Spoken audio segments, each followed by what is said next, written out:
Good morning mga guys, good morning mga kabayan, mga kamamaji. Kain tayo itlog, tinapay, at milk tea.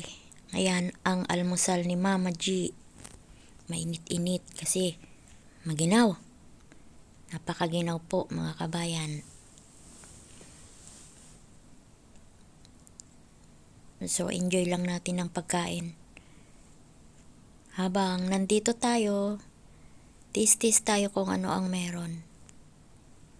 Siyempre, pagdating sa Pinas, nakakain naman natin yung ating mga gustong pagkain. Dito, tinapay, laging tinapay. At isang beses lang tayo pwedeng kumain ng kanin. Kung meron mang natirang kanin, edi okay. Pero ayaw ko naman ng kanin sa gabi. Tinapay pa rin po ang kinakain ko. Kain tayo mga kabayan.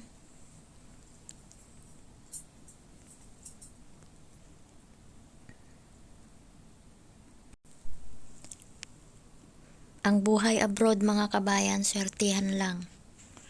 Ako maswerte na rin ako kasi mababait yung mga amo ko. At minsan nagbibigay sila ng bonus. At ang gusto ko sa kanila, palagi silang nagte-thank you. Palagi nilang na-appreciate yung ginagawa ko. Kaya inayos ko rin ang trabaho ko sa alaga ko. Kasi yung mama nila, yun ang alaga ko. Yung mga amo dito, yun ang mga nagpapasahod sa akin. Pero malapit-lapit na rin mga kabayan.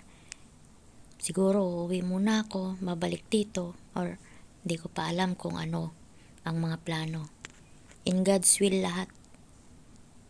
Basta, trabaho lang tayo ng trabaho. Habang nandito, ipon. Ito ang mga buhay ng kasambahay. Walang labasan. Kung makalabas man, magpapadala lang. Uwi kagad kasi tatawag ang amo. Ang maswerte, mga mababait ang amo, ay swerte na po tayo doon. Kaya tiis-tiis lang para sa ating mga mahal sa buhay, lalo na sa mga anak ko. Namimiss ko na rin sila. Kaya kung maaari, every 2 years umuwi ako.